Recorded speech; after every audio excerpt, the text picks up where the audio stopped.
上淘宝闪购，搜夏日拼团，外卖低至5折起。本节目由点外卖更优惠的淘宝闪购独家冠名播出。成长没什么不可以。本节目由3重真萃3地域户的皇家美素佳儿特约赞助播出。就算是个路人甲，谁也要翻身打。浪花飘飘飘飘飘飘飘飘飘。谁不是个路人甲？谁又有资格评价？任他吧吧吧吧吧吧吧啦。上淘宝闪购搜悦享，悦享会员免费享1对1急送券。本节目由点外卖更优惠的淘宝闪购独家冠名播出。成长没什么不可以。本节目由3重真萃3地域户的皇家美素佳儿特约赞助播出。听个段子电充好，感谢5分钟充好9分钟充饱，零下30度只多3分钟的比亚迪汽车赞助播出。轻松爆梗随口来，一口维他爽开怀。感谢真茶真柠真爽的维他柠檬茶赞助播出。土地有温度，美食有态度。感谢爆笑零食好 homie 10个晴天美食小铺赞助播出。欢迎来到淘宝闪购喜剧之王单口季第3季。毕业之后去找乐队，这个主唱很拽，他说想加我们队，你有什么优势？我说我这个学校学信网都不认。主唱惊呆了，说啊，学信网是什么？如果今天是一个考试，周围陌生的考场我都不认识，但是我就是要抄袭，我肯定抄我旁边最埋汰的那个人。门墙陈明飞我肯定抄陈明飞，庞博陈明飞我都抄陈明飞，庞博黄渤我都抄黄渤。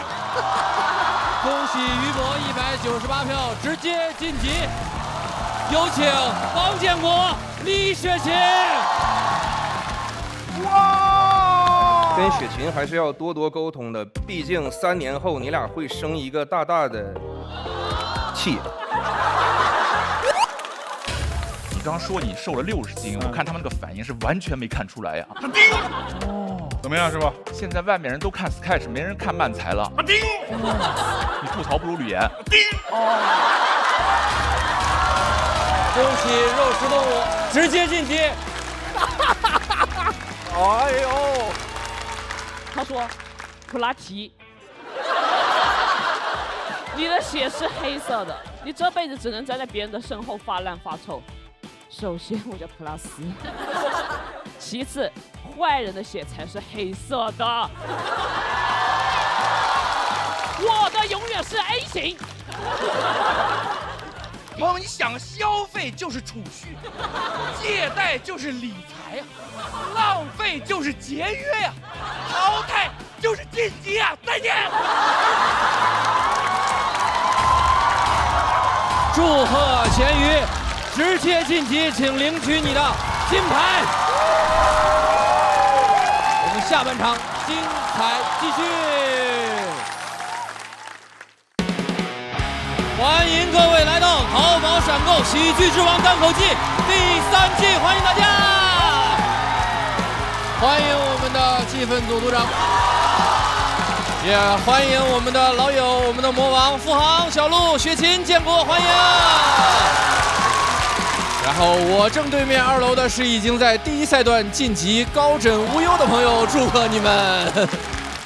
上淘宝闪购搜夏日拼团，点外卖拼团更优惠。本节目由淘宝闪购独家冠名播出。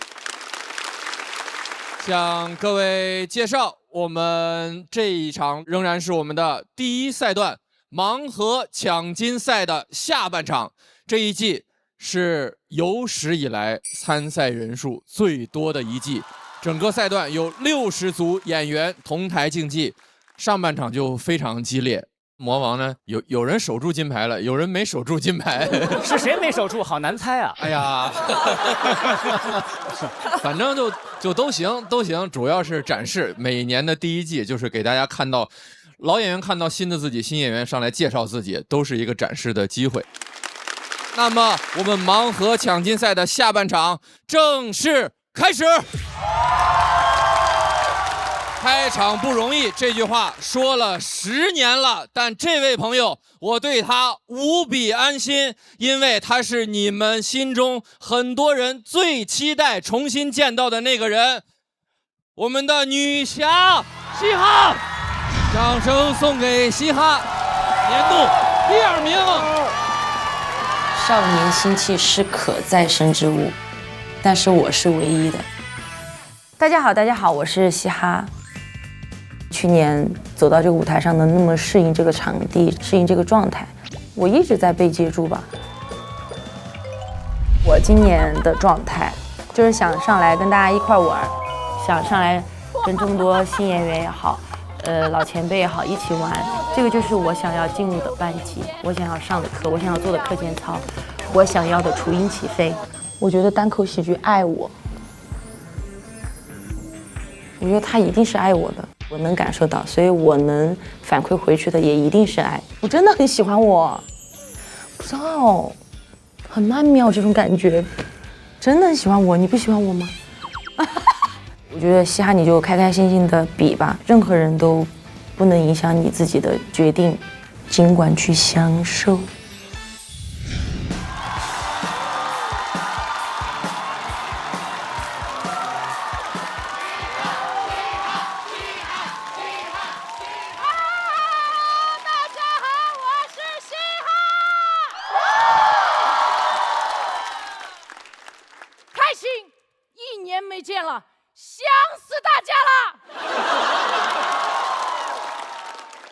去年比完赛，人生发生了非常大的变化。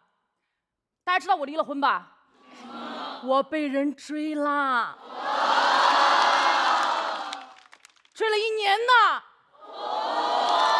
追着骂，骂成了我的微博金粉。前不久还在给我发消息，李嘻哈，你这个被资本硬捧的婆娘，你把冠军还给何广智。首先，何广智已经是冠军了。其次，我跟何广智是2个单位。朋友，你充个会员吧，对吧？你真的想让把冠军还回来？你看完，对吧？你看完你就知道这个消息。你发给翟佳宁啊，对吧？你但凡充我一边的会员，你都不至于来充我嘛。去年1年被营销号真的裹挟疯了，那阴谋论完全把我弄得不行了，说节目剧本也写好了，疯了，说大宅被骂是因为李逵搅黄了武则天的登基仪式。还有人在下面评论。打死武则天！我当时开始没反应过来，我第一次看到这个评论的时候，我当时很气，我说你们凭什么打死房主任？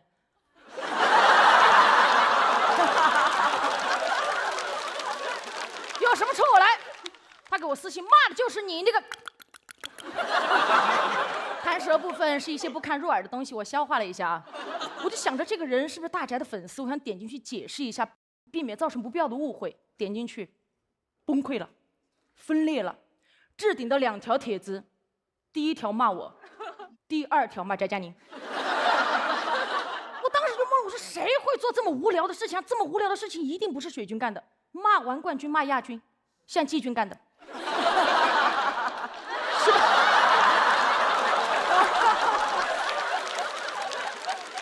但别说啊，李逵搅黄了武则天的登基仪式，这要是拍成短剧。肯定好看，我绝对充值。这些营销号都太会写剧本了，感觉节目是他们办的一样。好，都说有剧本，我摊牌了。今年我也写好了剧本，已经有了。等一下比完赛，一个直升机直接从天而降，直接接到我，把我甩到浪姐舞台上，我就一天。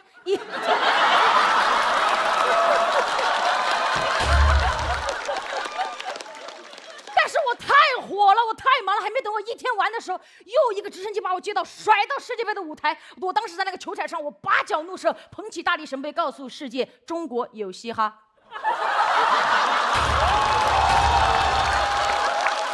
还有些营销号还没完啊，阴谋论真的疯了，说我抢完了翟佳宁的商务，一派胡言。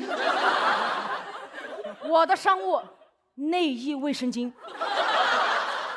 众所周知，翟佳宁她不来月经，虽然现在很多人说她每天都像在来的样子。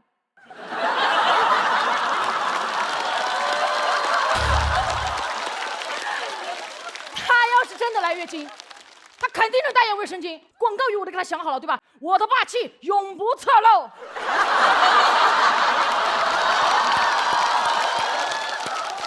内那段时间，身边朋友们、演员朋友们、俱乐部老板们都很担心我们被骂成这样，你们俩关系会不会受影响？是不是非常不好？完全没有，我俩被骂的最厉害那段时间，我们两个抖音天天续火花。佳佳，你给我发，你被骂了，我也被骂了。节目结束后呢，他好在虽然被骂了，但工作还是比较多，和他呢也一起参加过好多次活动。有一次我在化妆，就收到他的微信。嘻哈快了，哎吧受不了了，我就知道现场出事了，他受不了了，我立马冲到现场，没办法了，就家来迟，根本钻不进人群，因为我看到好多人围着他，拿着专业的设备对准他，然后他的周围全部都是很专业的打光灯，然后他的脸上就很惊慌。上一次见这样场景的时候，还是我的小猫绝育的时候，我那个时候一下就明白，原来长大就意味一定要失去一些东西。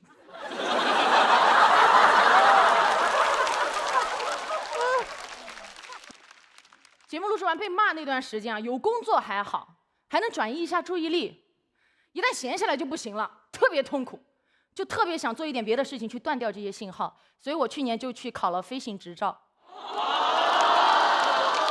因为起飞就彻底没有信号。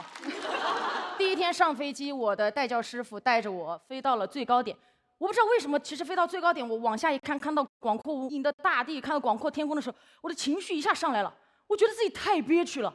飞到最高的时候，我跟师傅说：“师傅，我要发泄一下。”我师傅看着我，你要搞什么飞机？我也没管了，我当时憋不住，我觉得很憋屈嘛，我就开始尖叫，我就尖叫，然后各种咆哮，各种发泄。尖叫完了之后，师傅在旁边不知所措，看着我说：“开了这么多年的飞机，也是第一次开到尖叫机。”我就很痛苦，当时发泄的时候，眼泪就在眼眶打转。我师傅看着我说：“你别想这么多，你把你想做的事情做好就行。”我说：“师傅，我想把飞机倒过来飞，这样我的眼泪就不会掉下来。”他说：“倒嘛，可以啊，你眼泪不会掉下来，我们就掉下去了。你要想一下，你为什么来学飞行嘛？”我说：“我要在自己的航路上越飞越高，我要把人生的方向盘掌握在自己手上。”师傅说：“高度太高了。”我说：“我还没有开始上价值。”他说：“老子说飞机高度太高了，往下压。”还好，我跟师傅那天飞得非常的平稳，最后还是平稳下了飞机，就是落地了。下飞机的时候，我就跟师傅说：“我说师傅，刚刚我在飞机上发泄、尖叫、讲脏话那些事情，你知我知就好，你不要跟别人说了，我不想大家看到我脆弱的一面。”师傅说：“啊，刚刚那个频道的管制员全部都听到了。”啊，我就觉得完了，我根本没有办法回到那个塔台。回塔台的时候，我就不敢抬头，那塔台的同事们好热情啊，赶紧过来，嘻哈，你飞得好棒哦！我们所有人全部听到你在飞机上用那个在天上用意大利语跟我们打招呼，在那里 ciao ciao ciao ciao ciao。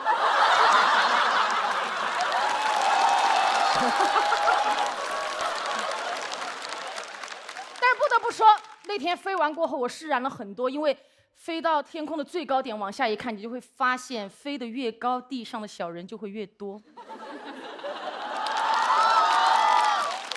真的，那个时候还有人骂我，就你这个样子，还想这个想那个，你怎么不上天？上天了，亲自驾驶飞机上天了，看透了。都说每年夏天大家都在期待新王登基，我也一样。我从当空姐那天开始，我每天都在登机。我登完机还要欢迎登机，所以谁登机了我都开心。而且航班多的是，这一趟登不上还有下一趟，没有航班了，现在我还可以自己飞。以前大家认识我的身份是空姐，现在请允许我向大家重新介绍一下我自己。大家好，我是开飞机的嘻哈。谢谢嘻哈，喜欢嘻哈这段表演的朋友，千万不要忘记为他投票，请锁票。谢谢嘻哈。我觉得问4位之前，咱们先采访一下那个翟某吧，当事人。翟某挺好，挺好。我们这开放麦都遇到过。我说你就讲，没有事就讲，挺好，大家开心就好。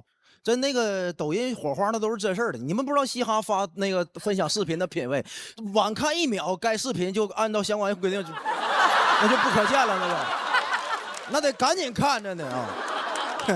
我觉得其实去年大宅夺冠，我是第一个上去祝贺他、拥抱他，我是很真心的，希望每个人都很好。包括今年60个选手来到这里，也是希望脱口秀的舞台越来越宽，然后大家能听到的内容越来越多，就是大家都多包容一点，谢谢。能感受到是讲这么多年脱口秀，又拓宽了在舞台上的一种可能性啊！意大利语都来了，我的天！还可以自己打快板。我打快板，这是大林的领域了。还是一如既往，就酣畅淋漓啊，方方面面都特别好。你真的是火力全开，然后有这么旺盛的生命力，然后就是你说的那种少年心气，一直都在你身上。对，是可再生的，不可摧残，是可再生，永远都在生。而且我觉得你很神奇，你去学了开飞机，因为以前是空姐，对，然后你这次终于把方向盘放在自己的手上，好妙啊！你这个人。你不会之后去那个太空什么当宇航员？想争取一下。因为去年确实是，有很长一段时间自己陷入了一个很迷茫的时段，但是我也知道我自己是什么样子的，我比流言蜚语更早认识我。对，所以我根本不会因为这些人对我的诋毁，我就放弃自己的进步。诋毁我的事情，你们自己慢慢做吧，我还有更重要的事要做。这个我觉得我们可能都会有这个共鸣，因为你就是比如说我们出道很多年之后，其实那些话一直都在，即使现在此时此刻它都在发生，但是你真的要学会无视它，因为跟你没什么关系。我觉得你从去年到这个舞台上，然后今年你已经觉得这些东西是你的身外之物，你已经非常棒了。这其实是需要很多人是需要消化好几年才能完成的一个功课。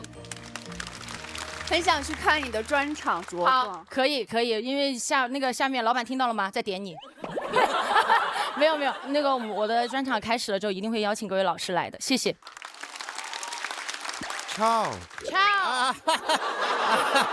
对，其实从去年看到你那个，就觉得我去年就老感觉你脚底下安了个弹簧，你知道吗？就是快速掉在面前，生命能量特别强的那种。我基本上因为这个入行的时间也比较久，身边的不断的小朋友一下被大家认识了以后，就那段时间其实是最复杂的，又兴奋又难过，因为他一下要面临很多他之前从来没有想到过的事情。你的表演给我的一个感受就是在哪儿，就是这衣服洗完了抖了最后一水以后没拧，然后拿出来以后啪啪身上抖了两下，就是往外溅的那个感觉啊，又脆上啊，这个喷的满脸都是，你知道吧？对，也无从招架。我觉得嘻哈没有短板，那文本之外，他的现场的表现好像是无懈可击的。还有就是他的视角很独特，他的舒适区是天空。他以前当空姐，他所有的是跟空姐相关的生活。然后离开那个岗位之后，他依然在空中看这个世界，所以他的舒适区如果是天空的话，那就没有什么是极限。这是一个从一开始就被人期待的一个演员，然后他一直能够不负众望。其实他是个特别抗压的一个人，所以其实你明白，你抗压能力是远超出此时此刻你呈现出来的那一些的。对，所以咱们都没问题的，嘻哈没问题。这才哪到哪儿啊？对，这才刚刚开始呢。我觉得所有人对嘻哈的期待和要求都是一样高的。那如果我们要给嘻哈提出更高的要求，正好鲁豫老师也在，我想问一下，你会觉得他这篇内容，尤其是前半篇的内容，会有一点个人和内部吗？因为谈论了很多自己的处境，也谈论了很多我们在这个场子里面大家都很熟悉的朋友。我们当然希望我们的内容能够达到最大公约数，但那是奢望，所以你只能够想，我此时此刻，这是我想表述的，这是我想看世界的方式。还有，你所有的所谓内部梗，它都是相对的。你再大的梗，在一个更大的范围之内，它依然是一个内部梗，但是就是尽力而已。总是该听到的人会听到，能懂的人就会懂得，对，就是这样。嘻哈作为我们下半场的开场演员，首先要面临的是备战间朋友们要向他发起的挑战。当然，有谁会站出来，有多少人会站出来，这都不知道，一切都是盲盒。我们看一看，有谁会选择挑战嘻哈呢？请看大屏幕。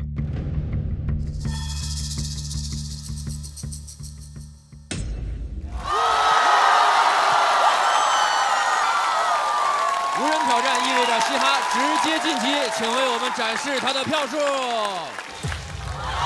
198票，恭喜嘻哈直接晋级。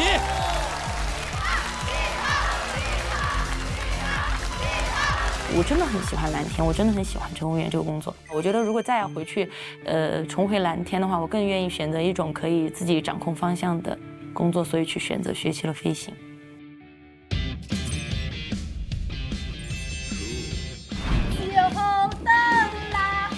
我们那个工作性质就是接一帮人去他们想去的地方，然后再送一帮人去见他们想见的人，每天都是这样的。但现在驾驶舱不一样了，你看到的天空就是完全是更广阔、更开阔、更辽阔的，而且你会感觉是方向盘掌握在自己手上，那种感觉是更不一样的。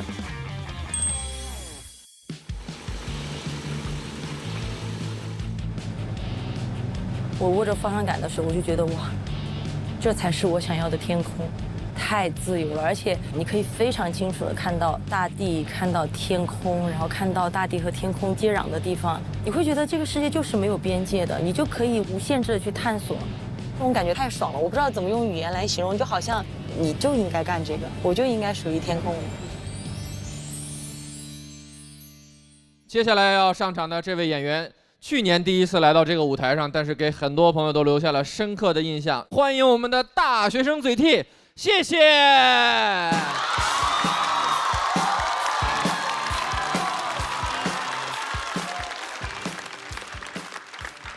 大家好，我叫谢谢。我去年在这个舞台上吐槽了我的高中，当时票数还挺高的，主要是咱们这个节目一录就录10几个小时，到后面演员们都累趴下了，就我精神啊。10几个小时在衡中还没上到晚自习呢啊！我现在上大学，10几个小时是我1个月的学习时间。我平常没事的时候就爱刷点短视频，有事的时候就爱刷点短视频。我有时候也不是想刷，我就是控制不住。我只需要打开手机，查个单词，发个微信，随便干点什么，过几分钟我就会发现，我在刷短视频。我前2天坐地铁。想睡会儿觉，怕坐过站，拿出手机想定个闹钟。等我退出某音，快到终点站了。我有时候感觉就是短视频刷多了，会自己的生活状态特别颓废，就得干点正事儿缓缓。比如说去学校上课，咱们寓乐于教。直到我前2天去上了个专业课，上完彻底崩溃了，因为那节课的授课内容就是刷短视频。老师把短视频下载下来，拷到电脑上，拿教室大屏给我们放，我太梦幻了那个场景。我从来没在这么浓厚的学术氛围下见过奶龙跳舞。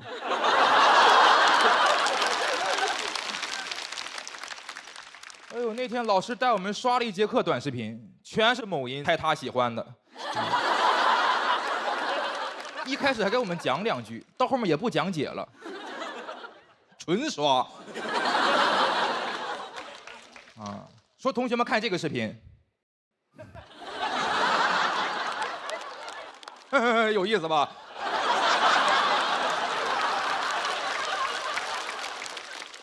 我说老师，你是来上课还是来过瘾了啊？咱们师者不是传道授业解惑吗？你怎么改点赞收藏转发了呀？那课上的我气乐了。我那天起床的时候纠结了半个小时，是老老实实去上课，还是把课翘了躺床上刷短视频？好不容易下定决心去上课，然后刷1节课短视频。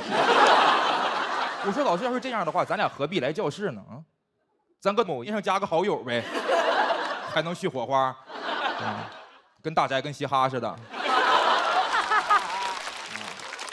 续上火花你就当我签到了，是吧？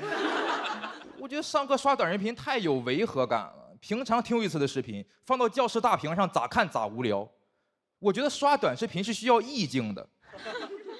偷感越重，刷的越爽啊！你比如现在2楼那帮观众，我也看不清你，你也看不清我。你要是偷摸把手机带进来，这会儿刷2条短视频，你得老爽了。但如果我现在拿大屏给大家一块放短视频，它就没意思了。所以当时老师在上面放，我在下面偷着刷，但我的某音能听见老师的功放。他就开始猜我喜欢，刷了几条，我手机上和大屏上短视频同步了。我同桌上课睡觉睡一半醒了，看了看我手机，看了看大屏，说兄弟太帅了啊！上课玩手机你还敢投屏？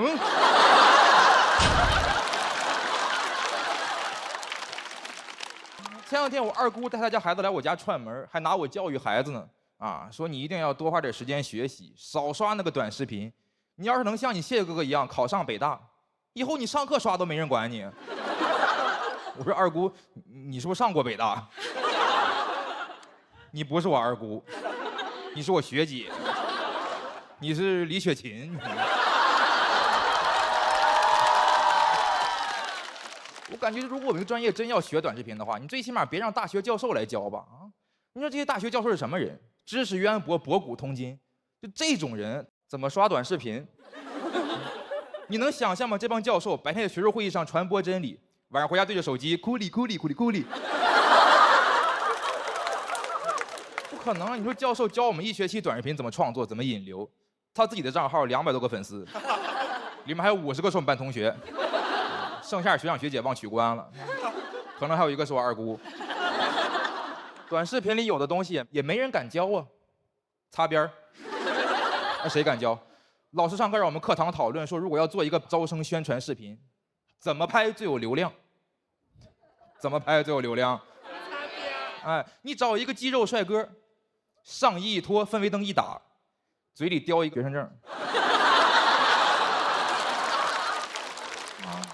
你看多有流量！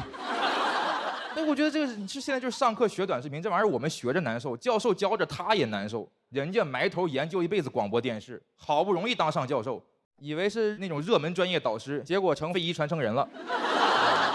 我感觉像他们之前为了发顶刊研究社会变化，现在为了上热门研究推流算法。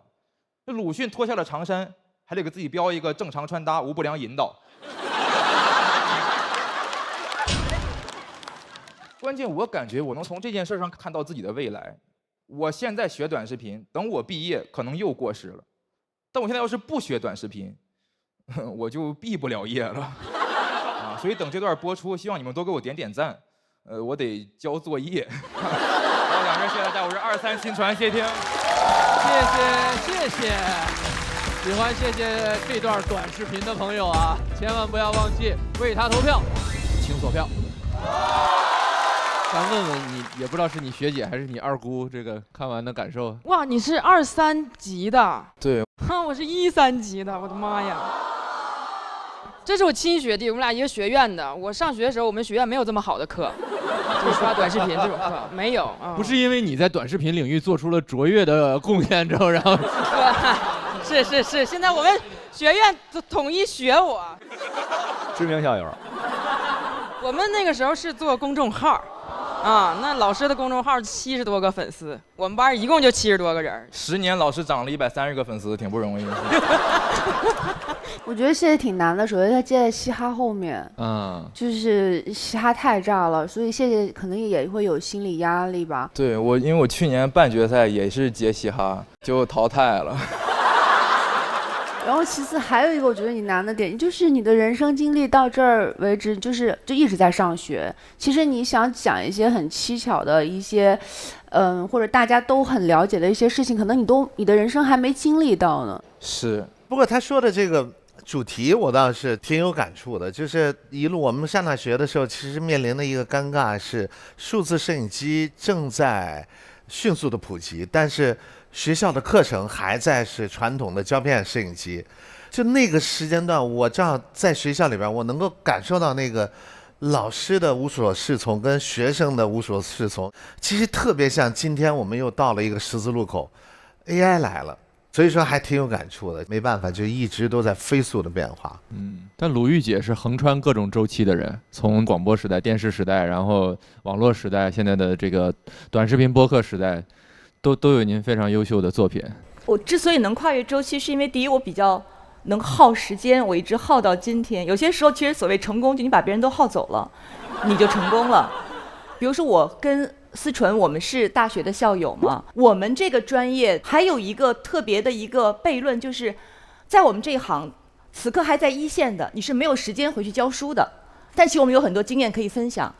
等到我们有一天可以回去教书，意味着我们已经退出一线，意味着你的意识技术已经落后了，所以永远是一个悖论。所以他刚才这个角度特别的可贵，从一个在校学生的角度，在探讨一个大的教育的问题，你的弊端在哪里？你如何去改进它？而这个问题会一直都在。到目前为止，其实我也没有特别好的解决方案。是。所以我觉得谢谢讲得非常好。谢谢你，谢谢老师。但我怎么从谢谢的表情里边看出来啊，原来是这样，我咋没想到？你知道吗？谢谢在这听大师课呢，是吧？哦，原来中传的老师说的是这样的。我想记笔记，现在。那大林虽然是4位里最年轻，但其实你从事的是我们当中最传统的那个技艺。这不是觉得示威，所以换了一个行业。现在换的这个影视行业也示威了，现在也就是好像也要被代替了。我去年特别喜欢你，因为你非常的有棱角，有那种呐喊，那种反叛。那现在是因为大学生活实在是太舒服了嘛，然后现在变得特别温柔，像一株君子兰。你现在，对，小生有理，是被磨平了。因为世界就这样，不断的会磨平你，长出棱角，所以让你不断生出新的棱角。是。谢谢总露出一种在听课的表情。我这全都是编造，我自己不好好学习，我还非得说人家。我本来以为短视频没有营养，消磨时间，但是其实老师教了以后，我感觉短视频这个东西还是很有意义的。这位朋友在比赛前一晚丢了手机。就录制的前1天赶开放麦，打车在车上没刷短视频，然后下车就把手机落车上了。那所以你们这个故事得到一个什么样的教训？得到教训就是以后打车必须得玩手机。大学生朋友就是这样，那成演得挺好，但是还是有可能会迎来挑战。看看备战间的朋友有没有人会向谢谢发起挑战。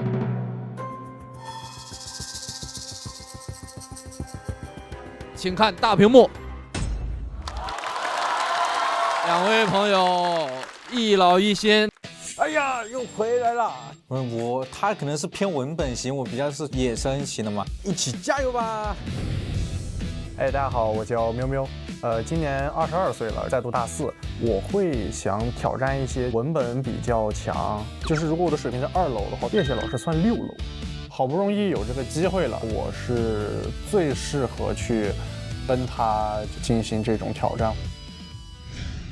先出场的也就是这位左边的朋友，我向各位介绍一下，他也是今年进入我们大学生赛道的一位新朋友。巧合的是，他是谢谢的校友，我们欢迎也来自北大的缪缪。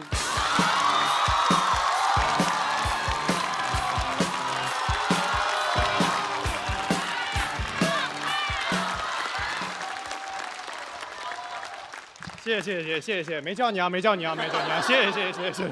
谢谢。大家好，我叫缪缪。也是一个北大的学生，但是跟学金界跟谢谢不一样，是靠踢足球体育特长考上的。这个身份就很割裂了。在北大踢足球这句话念起来有一种从夯到拉的感觉。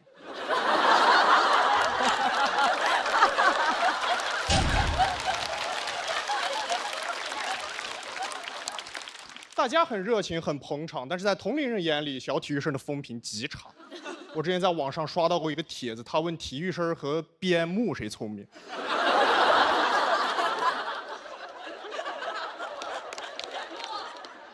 投票的结果是我们赢了。因为边牧不会点举报。但考上北大不一样，大家会误以为你学习很好。之前有那种教培机构找我说，让我给他们孩子做一堂高考经验分享。我说我吗？我咋分享啊？我往那一站，我说咱们各个学科就抓大放小啊，什么语数外物化生政史地，咱们就先放一放。不能误人子弟，赶紧去跟老师交涉。我说别搞，人家高考。他说2万，我说好。分享前给我发了张单子，是他们班同学的基本情况。我一看是他们当地最优秀的一批孩子，模拟考680，3模比我1模2模加起来都高。聊到文理分科，一个弟弟小手一举：“哥，你是哪科的状元？”哥哥是武状元。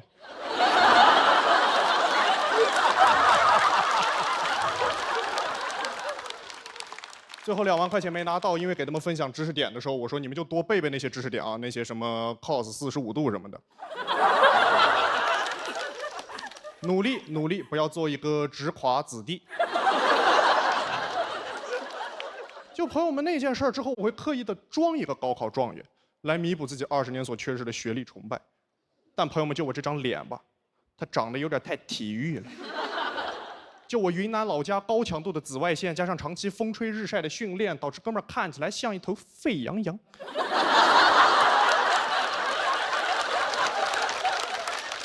这外貌真是没有什么办法改变了，只能通过穿搭改变自己。想把自己打扮得非常的学院派，想把自己打扮成那种 hot nerd。朋友们，因为我从小就在体训队生活，我没有见过这些700多分的人。在我的刻板印象里，这些高考状元上课他就应该穿得跟领诺贝尔奖一样。哥们儿的第一堂文化课是穿着西装去上，就是那种高定礼服、金丝眼镜。走到班里，老师都迷糊，他说：“同学，我们一堂思想政治课，你为什么要穿的这么小资呢？”同桌在旁边起哄：“哥们儿要 cos 资本家。”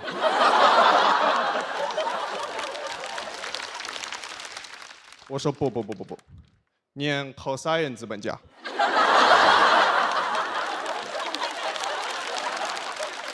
关键朋友们，就这堂课下课之后，我立马就要去踢球，所以我那套衣服里还穿着自己的球衣。但那种高级衬衫吧，它有点太透了，就你球衣的细节能够透过衬衫看得一清二楚。完全没反应过来这个事儿，是回答完问题，老师鼓励我，他说：“感谢68号同学的精彩分享。”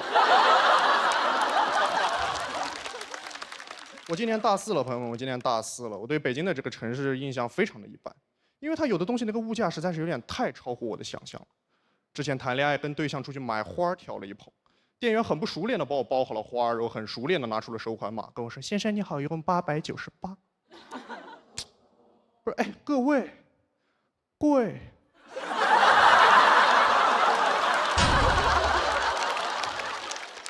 头一次买花用上了花呗，贷款买花，花活不到我还款还完，就你分期没到头，花期到头了，分期到头了，花到头期了。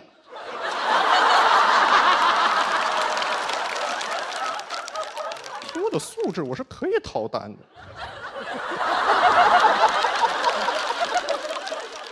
但我对象就在旁边看着我，当时那个画面对我这种有大男子主义的小男子汉有点太不友好了。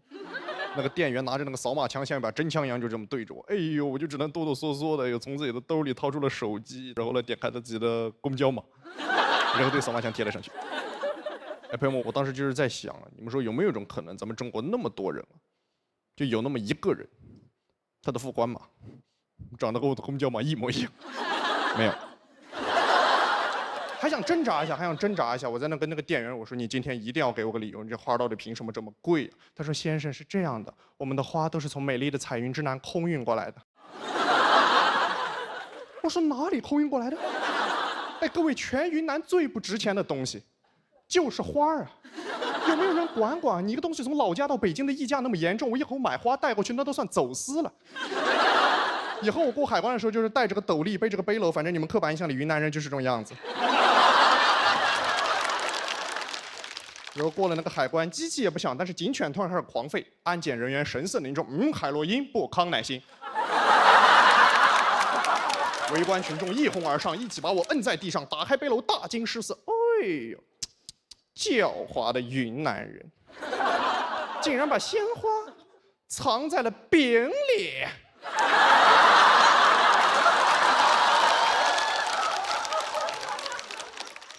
我很不理解为什么现在北京的高端餐饮都标榜自己的食材是从云南空运过来的，什么云南黄牛、云南野菜、云南水果，站在北京的市中心我都迷糊。我说前2年不是走出大山了吗？哎，能理解吗，朋友们？就是我高考毕业的时候，面对云南满地的瓜果蔬菜，我说 OK， 你们很好，但我要去首都大城市追寻我的梦想。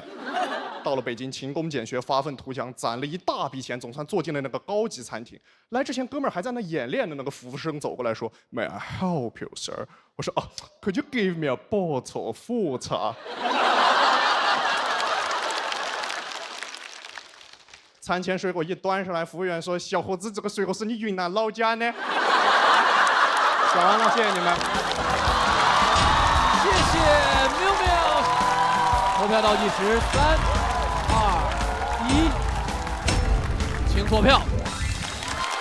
谢谢喵喵。哎呦，演完长出好几口气啊！哎呦，挺紧的，挺紧，真是第一次来现场。但演得很好，是不是？我看鲁豫姐是第一个拍的，对，而且拍在了那个从夯到辣上。是。但其实那个不拍的话，后面好几个点全都可以拍。它太稳了，节奏真好，你节奏特别好。谢谢。它的文本，你看它里面讲了好像好几个事儿，但它其实。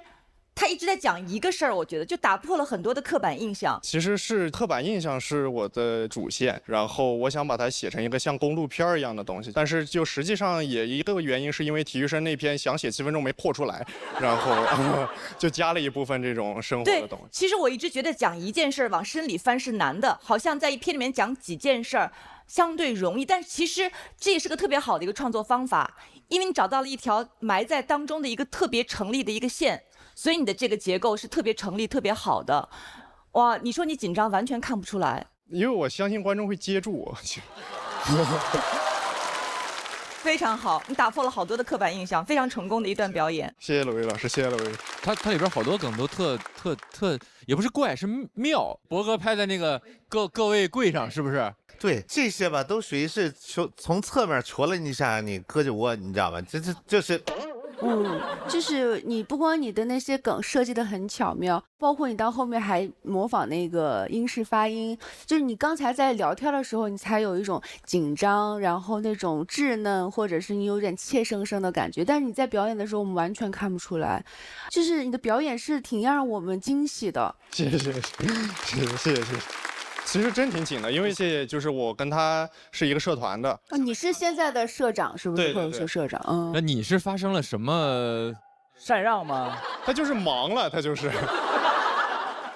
就是我们社团每一届要换届，就换到他的人。哦，其实一个是确实是因为他刚刚的表现，大家其实有目共睹，真挺好的。就是说没压力是假的，但是。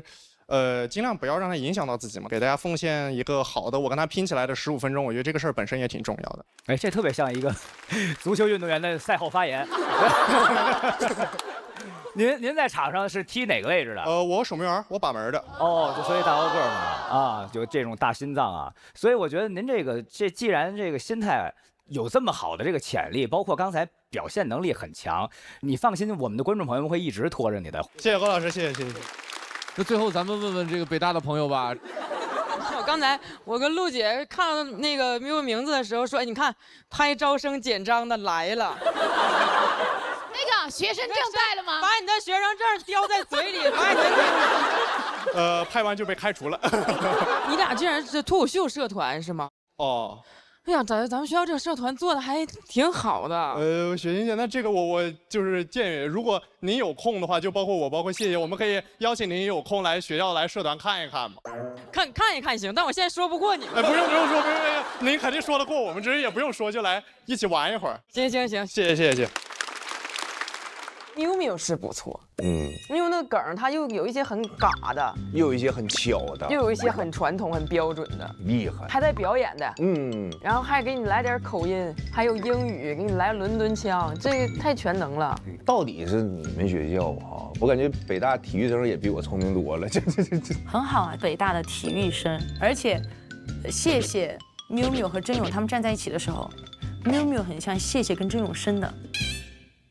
他继承了谢的脑子，继承了真勇的黑皮肤和口音，完美的结合了腹部的优缺点。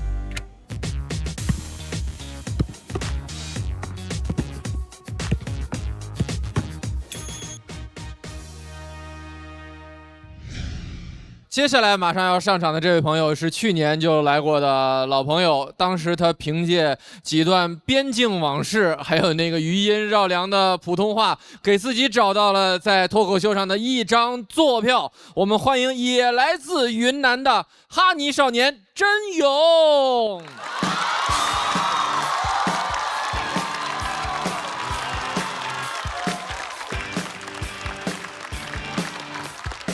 Hello，大家好。你们不觉得我才长得像那个刻板印象中的于娜娜吗？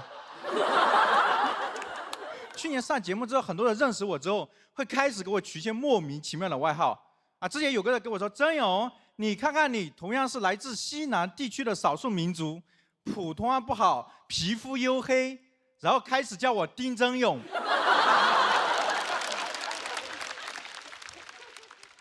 而且很多人知道我是来自一个非常神秘的山区，大家应该听说过叫哀牢山区。知道之后问我们民族为什么会生活在哀牢山区？其实我们民族啊是在很早的时候从青藏高原一路向南迁移到了哀牢山区生活，也就是说从一个条件艰苦的地方到了一个条件更艰苦的地方。但是我小时候很不理解呀，我就问我家里面的爷爷，我说爷爷，当初我们民族从青藏高原一路向南迁移到哀牢山区的时候，中间要路过大理、丽江，为什么不停下来啊？他说那个地方已经有人在了。我说有人在，我就打他们，我就打他们啊。他说我们就是被打进了哀牢山。但是我现在长大了之后回想了一下啊，我们老祖宗可能是遵从了现在非常流行的幸福者退让原则，我们是直接退到了山里啊。在我小的时候啊，我们这边山区很封闭，很少能吃得到外面的东西。我记得我们小时候唯一能吃到的这个海鲜是玻璃海苔。哎，我仔细一看是波当海苔。但就是因为太封闭了，我们那时候根本就不知道什么是贫穷封闭。我们小时候大家过得幸幸福福、简简单单。直到我们村那里来了个外地人，我们问他你来干嘛的，他说他是来扶贫的，还是个上海人。因为我们那里是上海长宁区来对口帮扶我们。我们那里当时有多落后呢？听说当时上海长宁区扶了我们20几年。把自己扶成了上海市 GDP 倒数。这个说法肯定是不对的，这样说有点夸张。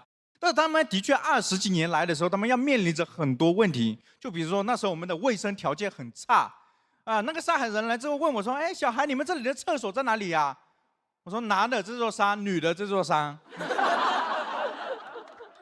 还有个更困难的问题是我们那里的医疗条件很差。所以我们那边基本上生小病是去找那种帮我们做法事的法师看病，所以我们那里没有中医，没有西医，只有法医。所以他说要给我们建这个诊所嘛，建完诊所之后说要帮我们全村的老人跟孩子全身体检一遍，但是我们根本听不懂他们的话术呀。给我全身体检完之后说我没有问题，只是我是那个扁平足。我说什么扁平足啊？我是哈尼族的嘛。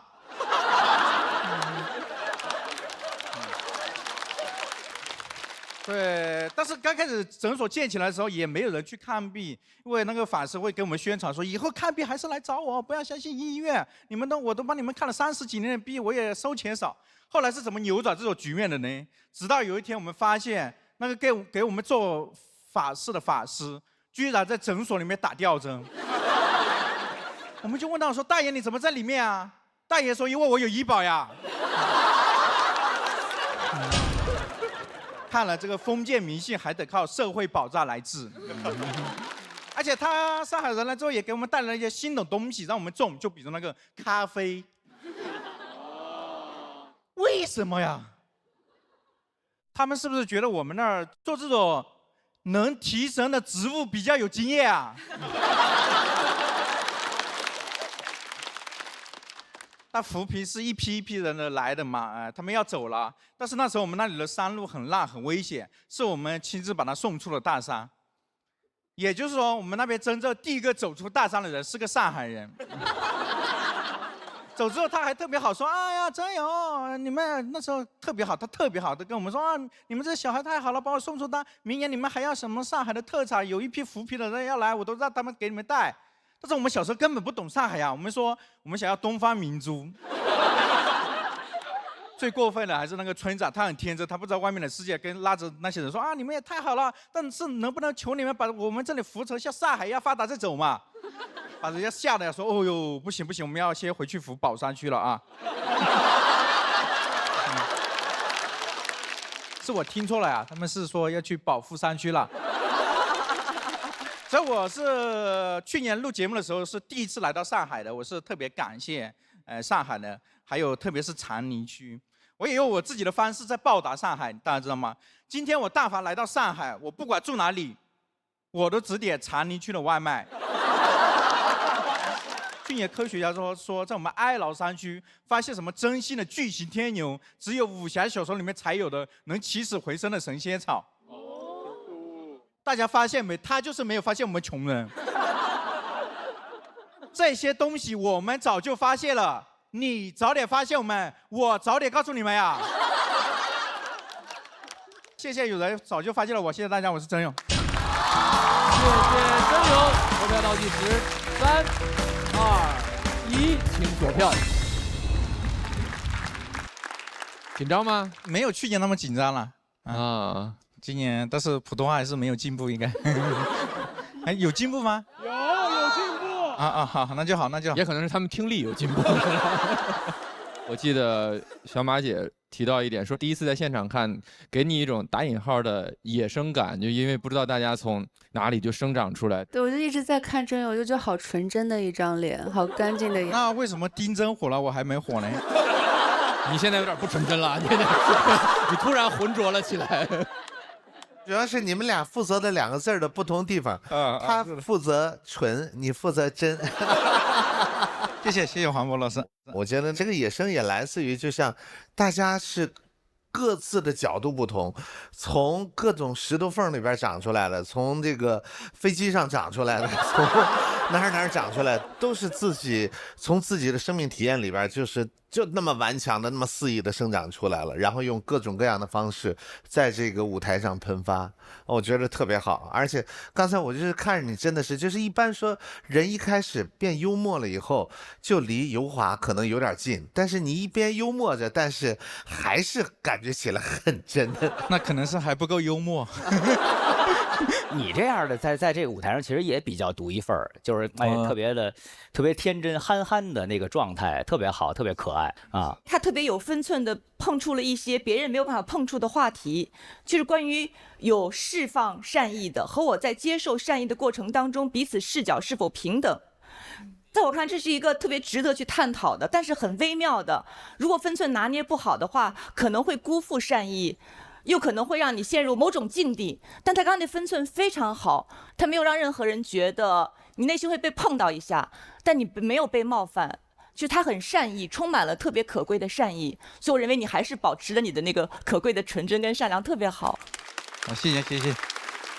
因为他内心知道，所有向他释放善意的人都是真的，没有人是怀揣着别的心思来释放善意。但感受这一切的同时，经历这一切的同时，我内心有一些微妙的感受也是真的。那既然脱口秀的舞台，如果正好我们要讲真话，我们就把它一并的都说出来。还好你叫真勇是吧？那既然都是气氛组的4票，我们看看观众朋友的选择，请看大屏幕。恭喜喵喵195票，谢谢2位的表演。很遗憾，按照规则要先前往待定区。我要去找安全出口玩桌游了，他俩从昨天就开始揍我，就跟我说别直接晋级，去待定间玩桌游了。可以，其实谢的呀。对，他俩等我半天了，开始啊！哎呦，开始正事吧。让我们恭喜第1年来到这个舞台的妙妙，195票直接晋级。快来，来到姐姐的旁边，快来！比赛继续，后边要顺位上场的这位朋友确实等了挺长时间了，今年也是他在舞台的第3年了。为什么不让他久等？因为他在这个节目很容易就泪洒现场。今年他也人生迎来了新阶段，掌声有请大老王。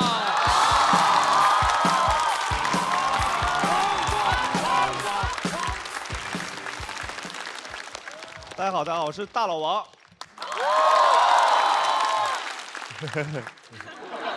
很开心，今天有好消息跟大家分享，当爸爸了。说真的，从怀孕开始，我俩就很紧张，因为首先紧张是起什么名字，首先很怕小孩被起外号，就想寻求网友的帮助。网友有点太给别人家小孩起名字了。我那天开了个直播，就100多个朋友，1个小时发了2万多条弹幕。王中王，往哪儿跑？王不见王。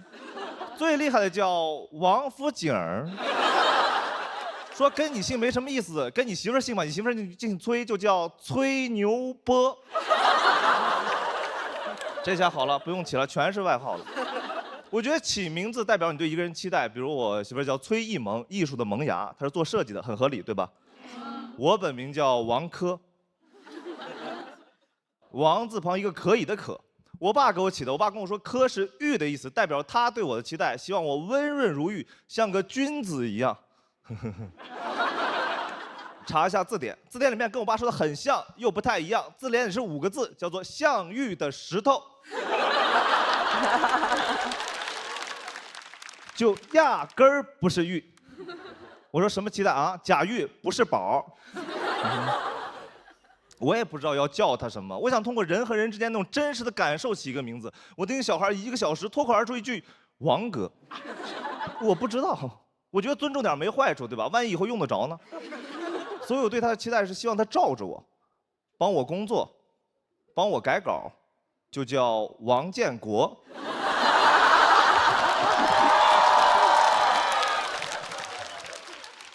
在高铁上遇到特别吵闹的小孩，我俩就会说，你小孩，你小孩，你小孩。我在想怎么让小孩一辈子不坐高铁。我当老赖，拿他贷款。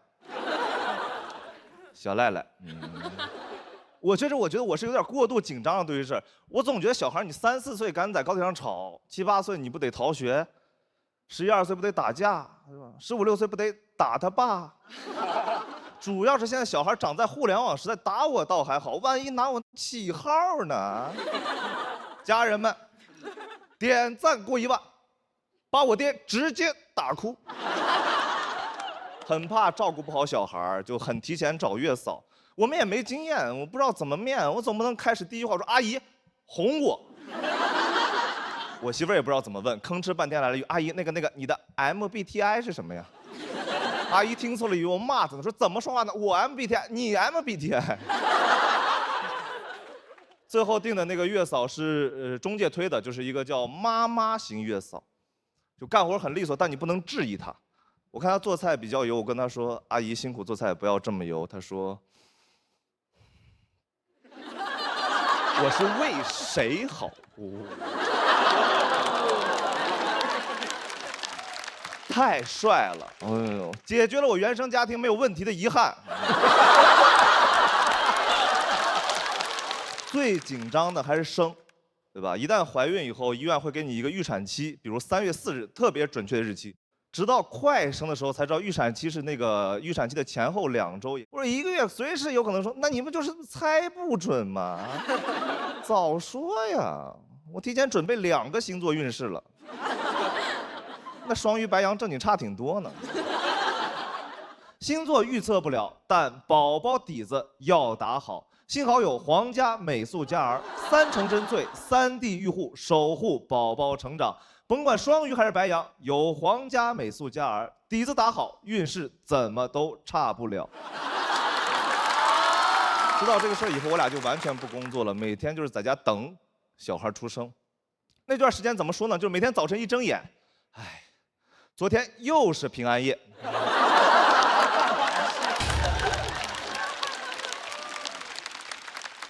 最准的生产信号叫见红，一旦见红以后，未来24到72小时中间随时有可能生。我媳妇儿是那天中午见的红，早晨我提水的时候，把腰闪了，躺在那儿完全动不了。我媳妇儿就安慰我说，废物。我一想到后面有很多事情要处理，突然变得很冷静。我知道那一刻我长大了，我要成为真正的男人了，就是会在家庭的关键时刻缺席。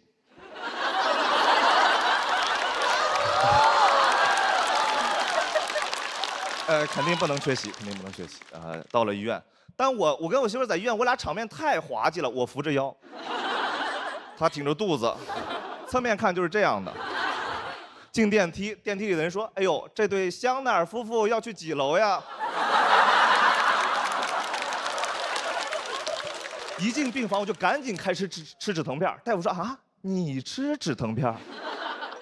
谁生？别跟我说是看着你媳妇儿这样心疼。”她被推进产房，我们那个医院是不让丈夫进的，但是你在门口能听到里面的声音。但我做不了任何事情，我只能在外面做我最擅长的事情——哭。我在外面整整哭了2个小时，给护士都哭烦了。出来跟我说：“三先生，怎么？您出生了？”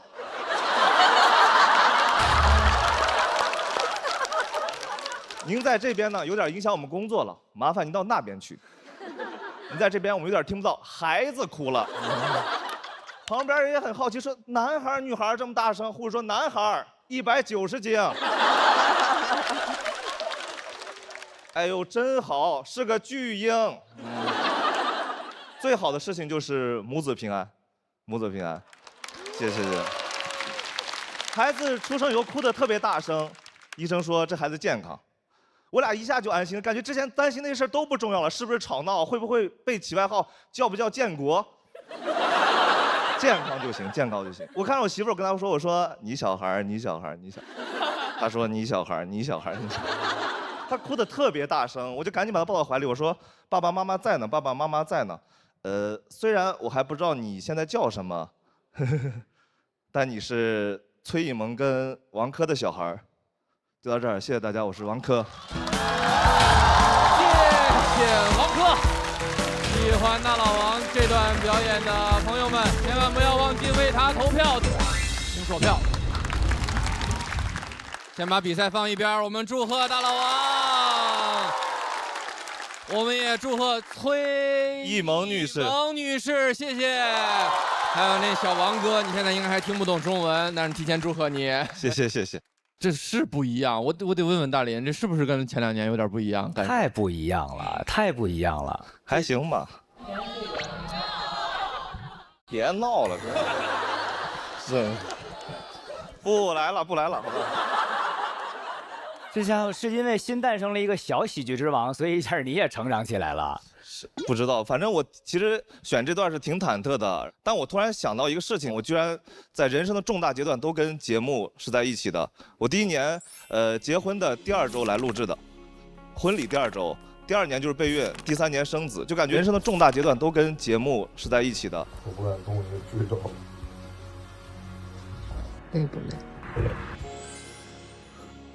然后另外一个就是想。因为虽然我这是第3年了，但我其实历史上这是我第6篇稿子，所以我在想6篇稿子其实正好够进决赛，所以我就想，如果是决赛，我该讲什么东西？所以我可能是以这种心态看待的。所以我觉得今年决赛怎么60多个人啊，给我气够呛。是，您这几篇稿子也特别像您个人的成长。其实第1年的时候，我们都感觉您这人好像抱怨特别多，是有特别多，哎呀，怎么这样？然后但今年发现就是这些都不在话下，然后特别圆融，而且愿意给我们带来特别多的力量。刚才我就真觉得，哎呦，听着您这事儿，觉得特别温暖，就特别有劲儿。谢谢，哎呦，感谢，我以后再也不说你爱哭了。哎，真的，不惊逗啊，不惊逗。普拉斯，你骂骂他。我招他了，我。我看鲁豫姐很感动。对，其实我是个泪点非常高的一个人。那个瞬间，我知道已经到了我的那个泪点了。就你最后那一小段，你说你跟崔艺萌对着那个小孩，因为你知道，不是每个人都会经历你们经历的那一刻，但是每个人都在生命最初的时候被某个人捧在自己的手里面，一定会有1个人或2个人对你说啊，你是谁谁谁跟谁谁的孩子，所以那一刻它特别动人。所以我觉得好的喜剧就是可以带给人各种各样的情绪。我觉得今年你可能你不会哭，但是应该会有很多人等到节目上线之后，会透过屏幕跟我此刻有这样的感受，就有一种泪意弥漫出来，特别好。谢谢鲁豫姐。我也很感动，就是你说你在产房外等你媳妇儿的时候，你哭得很大声。你虽然没有太多的表演，但是你的语言和你的状态完全可以让我们感受到那个很具象的画面。而且我真的觉得哭不是一件值得被嘲笑的事情。我觉得你能把自己内心的脆弱袒露给别人是一件不容易的事情。你这种人，我就特别愿意跟你交朋友。谢谢。真的。谢谢。很好，很好，非常好，今天这篇。刚才听起来特别像一段特别温馨的喜剧，一个新的生命要诞生，然后一段新的生活要开启，就是那个画面感还是挺强的啊！里边小的也在哭，外边大的也在哭啊，那个感受我也有过，那个其实很难说清楚，它是有惶恐，有幸福，有不知所措。我还记得好像是你之前有在节目里边唱我那歌。别整了，说嘲笑我那个，没嘲笑啊，不是嘲笑，就是那个能攻击没嘲笑，很冷门的一个产品，历史上我没见什么人用过，只见过一个人用过，就是春晚上的黄渤。80平米的小窝，还有温柔的好老婆。那跑步机，你看我跟你说，那是个吉祥物。你看那天说着，是不是里边的歌词也对？那跑步机带着你通向了幸福的另外一个彼岸，然后这个现在开始有了80平米的小屋，无论是租的还是买的，主要是租啊，还有一个温柔的好老婆，然后现在孩子能这个顺顺利利的，这是你最大的期望啊，希望你未来美好。好，谢谢黄老师，谢谢黄老师。最后采访一下，你唯一占便宜的人，你国仔。对不起，对不起，对不起。特别开心能看到你，就是你的节奏啊，然后段子的紧实程度，还有你整个的表演状态都是越来越好，越来越更适合你。反正就看着很开心，然后拿我找梗当然没问题，等到时候那个遗产就得给我留一份这个是最重要的。为你开心，大老王。谢谢国仔，非常感谢国仔，因为去年我讲我的一天的那篇的时候没机会感谢，就是我其实读稿的时候那段没读。我因为觉得太丢人了，然后国仔说这段挺好，然后给我加了2分，其实对我信心帮助非常大。然后我其实一开始很不敢讲，其实感谢内容导演郭磊，然后感谢很多演员帮忙，比如说万依林，还有陈数，还有黑灯帮我看，然后就是感谢编剧的那个洗漱老师帮我了很多忙。干什么呢？怎么你是拿冠军了还是要淘汰了？不是。我以为要淘汰了呢，原来还没有啊！好，对不起。开开心心的，昨日匆匆千辛万苦，好，好嘞，谢谢大老王，谢谢。比赛还是要继续，我们看看有没有演员要向大老王发起挑战，请看大屏幕。2位朋友决定挑战这位新手父亲。先上场的这位朋友是今年的新朋友，虽然是舞台上节目中的新人，但从去年开始就已经在线下初露锋芒。我们掌声欢迎刘大卫。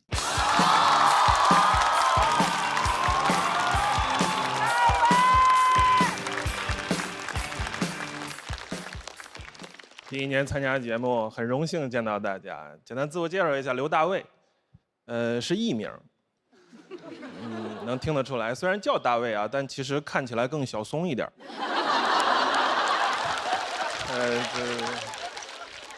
长这样也没办法，出生在一个很小的城市，黑龙江省佳木斯市，边境之城。小城市嘛，它的教育方式、教育理念相对来说就会比较原始。比如说我妈就特别信奉那种爽肤水式的教育，就是为了让你吸收，会轻拍你的面部。开个玩笑，别太紧张啊。不是轻拍。即使这样，大部分时间还是我妈教育我，因为我爸这个人不善言谈，我妈就是单纯不善。辅导作业也是，甭管是语文还是数学，最后都是物理。经典力学。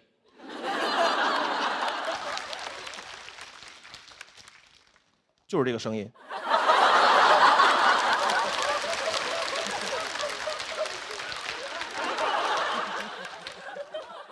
它有点太经典了，已知啊，我妈的巴掌40牛顿。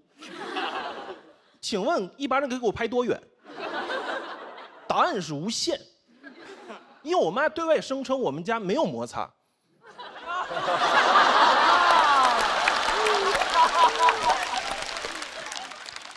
但说起来轻巧，其实小时候确实被打得挺狠的。最狠的一次是我小时候因为不写作业，我妈打完我之后还不解气，让我只穿着内裤在楼道里站着。哎，我不觉得难过啊，你们也不要觉得难过，我只觉得有点荒谬。我往那一站，跟海尔兄弟丢了一个似的。我说干嘛？我学习不好，你给我报个班儿，或者咱们两个聊嘛，没必要这样。那冬天楼道里挺冷的，我甚至都怀疑他这么干的动机是因为我姥儿拦他的时候说的那句“你动他一下试试”，理解错了。邻居下夜班回来说：“哎呦，孩子，你怎么不进去？”我能说什么？我说你看不出来吗？我哪有地儿放钥匙啊？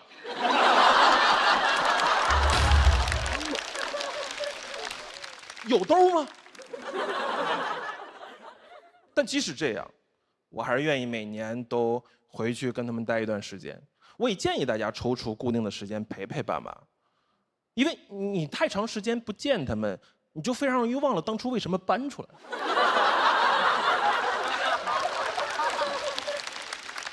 前2年有一个观点叫把自己重新养一遍。我其实从很早开始就做这件事儿了，16年大学毕业到现在，所以严格意义上来说，我现在是一个10岁孩子的父亲。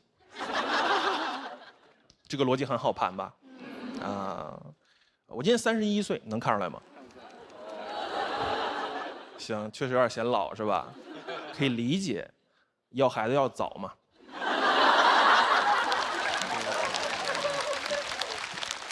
做点让自己开心的事儿。抗争第一步就是开始蓄长发。我第1年留长发回家，我妈气疯了，瞅我，这都不是劝我，恐吓我，感觉我不是在蓄发，我是在出轨。吓唬你的话也都是一样的，等你睡着了，就给你那玩意儿剪了。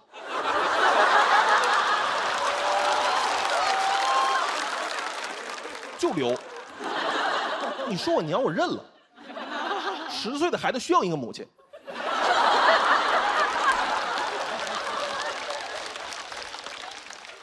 其实不光是我希望下一代的孩子能够过得更自由、开心、自在一点。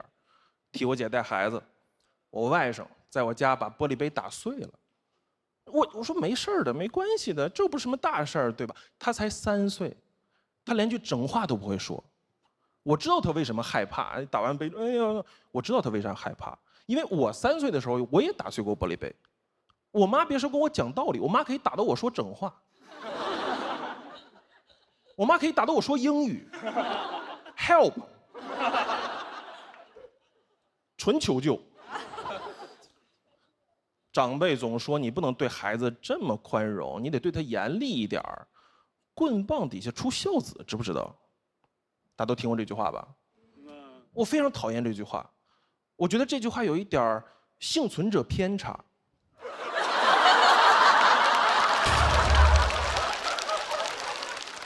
有没有可能那个孝子也不是打出来的，是活剩下的？但幸亏流传下来的是棍棒底下出孝子，还能剩点。那要搁刀枪底下就都没了。你不能拿刀枪去教育孩子吧？你不能指望那孩子跟武术表演似的，爸妈这边红缨枪都朝脑袋扎过来了，孩子来。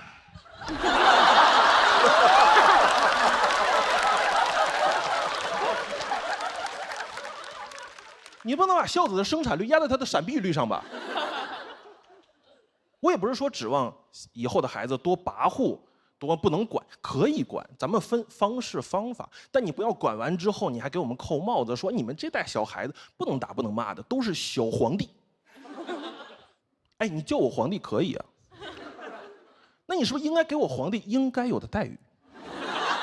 我爸妈天天在家弑君，也没见你来救驾呀。我来面试这个节目的时候，导演问我说：“哎，老师，原生家庭这个赛道有点太拥挤了，你有没有什么特殊人设呀？”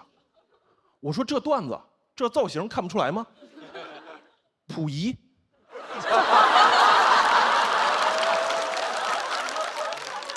其实朕有的时候也在社交媒体上去在社交媒体上分享自己小时候的一些经历，寻求认同，互相疗愈。有一个评论我看的还挺心里咯噔一下的，说：“哎，孩子，我知道你小时候过得很辛苦，但你有没有想过，你期待的那些爱，你的父母也没有享受到过。”我说又更新了。我说前2年不是还原生家庭的问题吗？现在是原生祖坟的问题了。但我觉得他说的还挺有道理的，我也尝试按照他的建议去修补这段关系。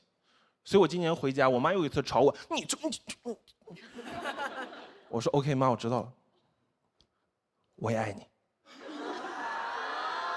我妈当时眼泪就下来了，我妈哭得不行了，搂着我开始说儿子，你是不是得癌了？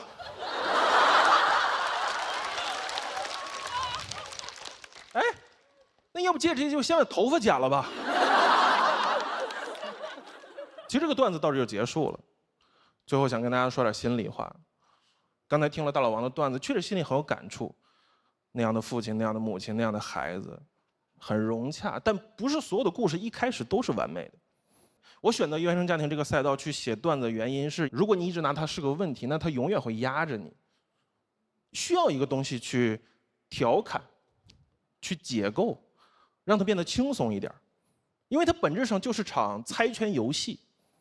当你发现对面只会出布的时候，出剪刀就好了。谢谢大家，我是刘大卫。谢谢刘大卫的表演。3、2、1，请锁票。再向大家介绍一下大卫啊，出场前不能抬得太高，但其实很多朋友知道，大卫是今年喜番心梗赛的冠军，对不对？是。当时参赛的也有好多朋友是像这个已经在这儿的多多，咱们上半场的最高票是吧？还有大家很熟悉的徐指导都在场，对不对？今年的新人还是很猛的。还有一句特别那个不知道特别怪的祝福，好希望大卫的父母是你和崔艺萌啊。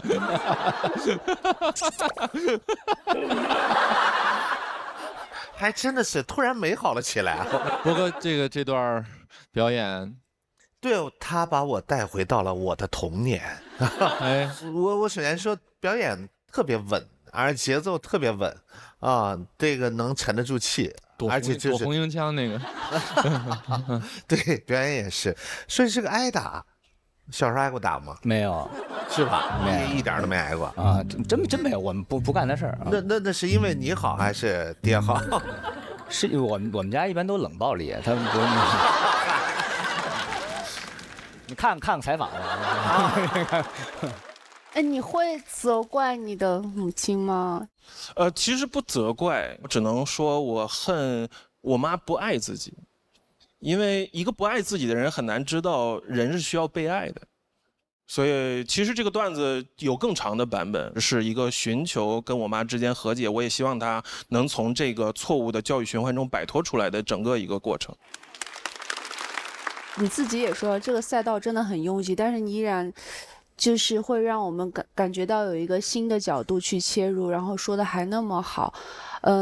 特别喜欢每一个包袱，然后虽然你都很轻轻巧巧的，但是又很重重的落在我们心里。谢谢马老师，谢谢马。鲁豫老师这次好像是另一种陷入思考，是不是？因为像这样的话题，你中间不断的在鼓励我们说，你们不敢笑，因为的确我在每一次笑之前都有一些不知所措，但即便如此，你有一种很神奇的力量，我带着不敢笑的心情，每一次我都笑了。你能明白我作为听者那种，因为我好像在旁观一个小孩在这样的成长，尤其你站在外面的时候，你没有过经历，但是人能够那种就是人同此心的感觉，就是人性当中那种很复杂很幽微的东西，特别的奇妙。我觉得您这个都是同样讲这个赛道的东西，但是您给了很多人一个解决方案。我就特别喜欢钱德拉夫有一电影叫《地下》，然后他结尾里有一句话就是。我可以原谅你，但我永远不会忘记，啊，大概就是这个逻辑。就是说，我觉得老执着在一个事儿上也没什么意义啊。而且我们都已经长大了，我们可能也会面临到当时那个困境。但是比如说像您刚才做的，我们勇敢对他们说我也爱你们，就很好。谢谢。谢谢刘大卫。那我们要迎接这一组对决上场的第3位演员，他一直呈现出一种很超前、很一骑绝尘的精神状态。今年他又要先锋带动后锋了，有请陈艾。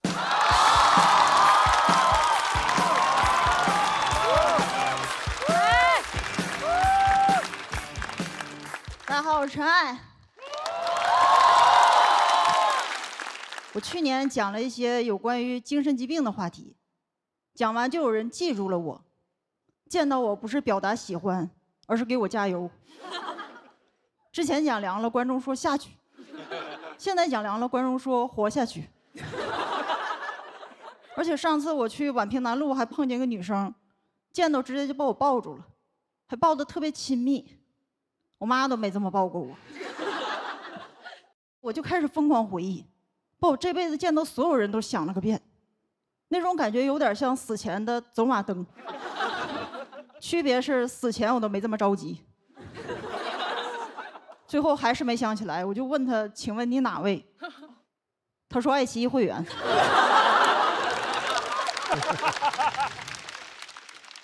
其实我上完节目也没有多开心，可能是之前太自由了，因为那时候我没商演，讲的也凉，我就想反正都这样了，不如说点自己真正想说的，我就开始讲一些关于生死的话题。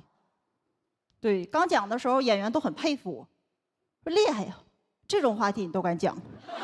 我就是没告诉他们，你没收入你也敢。但我讲的时候也想清楚了，反正我也不能让观众开心，不如让他们难忘。我做到了，因为有一次我讲一个关于诗人孩子卧轨的话题，中间的一个女观众当场发出啊的一声，知道是吓着了，不知道还以为火车压着了呢。然后有演员跟我说：“你别讲卧轨，观众不爱听，你讲出轨。”我说：“啊，那我讲火车出轨压到人了。”当时就这样讲了很久，所以任何事儿都没有容易的。大家只看到了我节目上的表达，他没看到我背后是多少观众的牺牲。而上节目我就发现我没有优势了，因为这个节目居然在比谁更好笑，我还是适合吓人，所以我觉得我可能更适合开放麦，因为那种盲盒演出有个最大的优势就是观众看不到演员阵容，防不住我。我也想过，为啥之前我讲这种东西观众不接受，一上节目反而接受了？可能我确实没啥亲和力，不适合在剧场逗观众笑，更适合隔着电视制造一种随时要出来的感觉。所以你们今天也是赚了，看别人只能笑，看我又害怕又好笑。他们是喜剧演员，我是幽默贞子。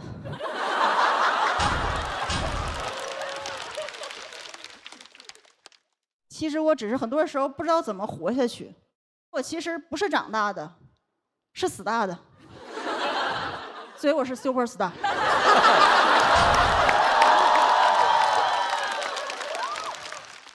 我也试过很多方法，还是活了下来。人就是这样，懂得了那么多道理，还是过好了这一生。也有人劝我说：“你别死，因为会受惩罚，灵魂永远的困在原地。”我心想，那不就得选个好地方吗？比如我准备找个富豪的那种大豪宅，直接破门入，原地去世。死之前他可能还问我：“你进来干嘛？这是我家。”我说：“哦，以后是我家了。”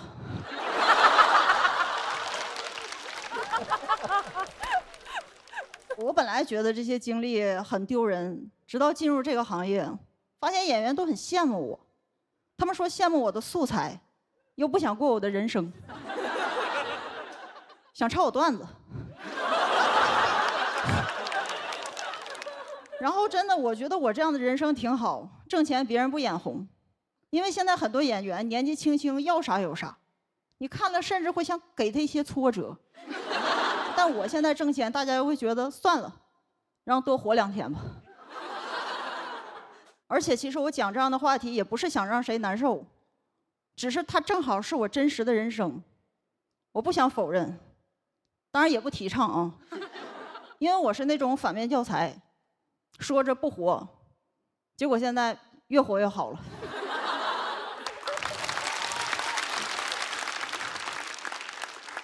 真的，我现在不光想活，还想要活。而且我觉得，就是我现在也被接受了嘛。之前这个状态，别人觉得我扫兴，但现在这个东西已经成了我的人设，我就可以天天臭个脸，要死不活的。大家看到也不会说什么，只会觉得营业呢。甚至我现在都不能开心，一笑人设崩了。最重要的是，我觉得一旦把这些事儿说出来，被接纳，痛苦也会减轻很多。所以我现在跟我妈的关系也改善了一点儿。之前我每次在家发病哭的时候，我妈都觉得很丢人，让我闭嘴。但最近她刷到了我说自己有精神病的那个视频了，她居然能指着我跟别人说这是我闺女。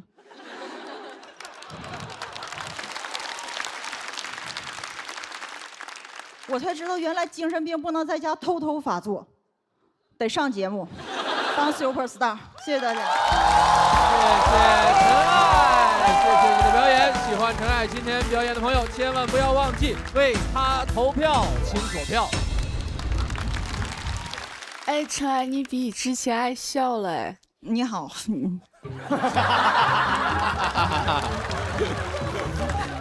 哦，我不知道，可能我也去过万明等南路600号吧，所以他说很多东西的时候，我是可以感受到的吧。嗯，你别哭。没有，但我昨天就是小鹿说过一句话，小鹿说就是其实做喜剧是讨好别人，但是咱们有一些这种情绪方面的问题，其实最不能就是要讨好别人。你会觉得疲惫吗？比如说下面他们观众没有笑声呢，没有笑声我也能讲完，我习惯了。那你真的很强大。对你来说，就是这个舞台是一个窗口，你能够打开你自己，这对你来说是一个释放的契机。这个问题问得非常好，就是谢谢。因为我有想说的话，就是我在这个舞台上当做一个为自己发出声音的机会。如果我发出声音，跟我一样有想法的人，他们听到有人认同他们的想法，就会好很多。我也是，就是之前就自己表达过，所以我听到你的时候，我发现你也在说这件事情。我觉得有我们这样子有同样经历的人，越来越勇敢地站出来说，大家也越来越不逃避这个病。我也很感谢这个舞台，就是让我表达这么边缘线的话题。但其实有这种问题的人是很多的，我们并不是特例，但是总有人得说呀，总有人得知道呀。对，你很棒，谢谢你，谢谢你。我去年就特别喜欢陈爱的表演，而且我觉得您其实特别适合我们这个舞台。就像刚才您说的一些个困境，我觉得大伙儿都非常喜欢您这个状态，我也觉得您一直保持下来都特别的好。我有被莫名的鼓励到跟鼓舞到，其实不是一定要有过相同的经历的人才会被鼓舞到。我觉得这个舞台应该允许各种各样的话题，各种各样的声音存在。而且陈爱刚才以那么智慧的、很高级的方式，在处理了一些特别难以处理的话题，他就点到为止，而且是他充满了温度跟善意，在讲述这样一些在他的口中是很边缘的话题的。但是再边缘的话题总能够触及到很多的人。所以这样的话题就是有意义的。谢谢。刚才看他从后台就是单单薄薄的走出来，听完了他整个的讲述，我觉得就是真的整个的就像背后我说那个黑黑的那个洞，从这里边走出来，外边是灯光，是面对的一张张的笑脸。其实站在这个台上，把该诉说、该释放的把它释放出去，然后这周围的这一圈人像一个一个能量场一样，然后把他们的能量再回输给你。我觉得这是一个特别好的过程。刚才我也听到这个上面那些巨大的能量啊，这个想越过千山万水，想把这个能量释放给你。于波笑了好大声。谢谢。到陈爱的时候，我哭的我要崩溃了。然后我哭，我不是因为觉得他不好笑，而是因为他把这些很沉重的事情非常轻松的讲出来了，而且也非常好笑。陈爱老师是一个非常有意思的人。有的时候，陈爱老师会在酒店下面那个大圆台就晒太阳，什么都不干，也不玩手机，不听歌。我觉得他是一个很纯粹的人。你最近一次感到特别幸福的瞬间是什么时候？幸福可能就是平凡的事。最近我发现我周围的人都是那种，我使劲说话，他就使劲听，使劲给我情绪价值，我就使劲的发疯。我发疯的时候，其实也在释放一些情绪价值，对方也能感受到，然后我也更加的依赖对方。我也是幸运，有的人做自己，可能别人就没有那么喜欢他，但是我可能做自己发起疯来的时候，大家还很喜欢我，然后就觉得挺幸运的。谢谢陈爱的表演。那我们也把大老王和大卫请回舞台中央。我们的气氛组都给出了满票，那观众朋友会给他们什么样的结果呢？我们请看大屏幕。